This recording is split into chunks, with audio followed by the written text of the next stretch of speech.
Assalamu alaikum everyone. I'm Dr. Mehnaz Shafi and today in this video lecture I'm going to show you the 3D animation of prokaryotic cell. Prokaryotic cell is a primitive type of cell. ये एक ऐसी cell है जिसके अंदर कोई भी membrane bound cell organelle present नहीं होते हैं। इस धरती पर जो बैक्टीरियाज होते हैं वो प्रोकैरियोटिक सेल के बने हुए होते हैं। जो बाकी प्लांट्स है, एनिमल्स, फंगस, प्रोटिस्टा वो सारे यूकैरियोटिक सेल से बने हुए होते हैं। तो प्रोकैरियोटिक सेल की अगर मैं बात करूंगी, प्रोकैरियोटिक सेल कवर की हुई होती है 3 मेम्ब्रेन्स में और उन 3 मेम्ब्रेन्स को हम बोलते हैं सेल एनवेलप। फर्स्ट जो आउटर मोस्ट कवरिंग होती है that is known as capsule.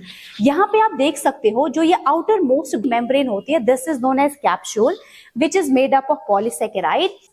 Capsule के जस्ट अंदर साइड से there is cell wall which is made up of peptidoglycan और म्यूरिन। रिमेंबर ये नीट में क्वेश्चन पूछा जाता है, bacterial cell wall is made up of that is the peptidoglycan.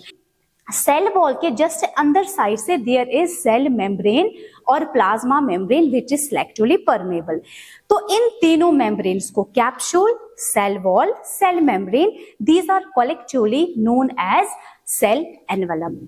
Cell membrane के अंदर अगर हम जाएंगे तो वहां पे हमें एक फ्लूइड मैट्रिक्स यानी कि साइटोप्लाज्म मिलेगा और साइटोप्लाज्म के अंदर आपको यहाँ पे देख सकते हो साइटोप्लाज्म के अंदर यहाँ पे आपको डीएनए दिखाई दे रहा है। तो यहाँ पे कोई भी न्यूक्लियस नहीं है, डीएनए किसी न्यूक्लियस के अंदर नहीं है और इस तरह के डीएनए को हम बोलते हैं न्यूक्लियोइड और जीनोफोर और सर्कुलर डीएनए। ये DNA with the help of transcription process जब एमआरएनए बनाता है तो उस एमआरएनए पे बहुत सारे राइबोसोम्स अटैच हो जाते हैं।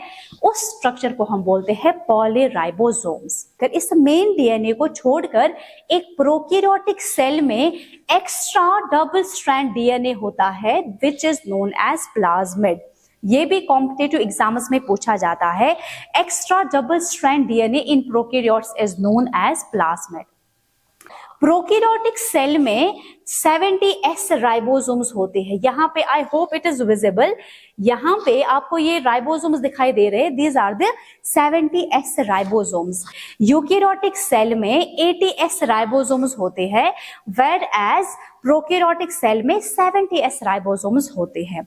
70S राइबोसोम्स में से 50S जो होता है दैट इज लार्जर सब unit and 30S is the smaller सब यूनिट। नेक्स्ट स्ट्रक्चर जो यहाँ पे हमें प्रोकैरियोटिक सेल में मिलेगा दैट इज द मेसोसोम्स। जैसे एक यूकैरियोटिक सेल में माइटोकॉन्ड्रिया होता है फॉर रेस्पिरेशन, वैसे ही प्रोकैरियोटिक सेल में सेल मेम्ब्रेन कुछ फोल्ड्स बनाते हैं और उस स्ट्रक्चर को हम बोलते हैं मेसोसोम्स। वो मेसोसोम्स एक प्रोकैरियोटिक सेल को रेस्पिरेशन एंड सेल डिवीजन के काम आ जाते हैं। Next point you have to remember कि प्रोकैरियोटिक सेल के पास यहाँ पे ये फ्लैजेला होता है। This is the flagella which is made up of flagellin protein और ये फ्लैजेला एक प्रोकैरियोट्स को लोकोमोशन में हेल्प करते हैं। आउटसाइड ये जो छोटे छोटे हेयर लाइक स्ट्रक्चर्स होते हैं इनको बोलते हैं फिम्ब्रे। फिम्ब्रे एक ऐसे स्ट्रक्चर्स होते हैं प्रोकैरियोटिक सेल के बाहर साइड से that are used to hold the substrate, host tissue को पकड़ने के काम आ जाते हैं। नेक्स्ट स्ट्रक्चर जो आपको याद रखना है, यहाँ पे ये वाला जो स्ट्रक्चर है this is known as pili. Pili is the structure which helps in the conjugation. Conjugation मतलब exchange of genetic material between the 2 prokaryotic cells. I hope this is clear to all of you.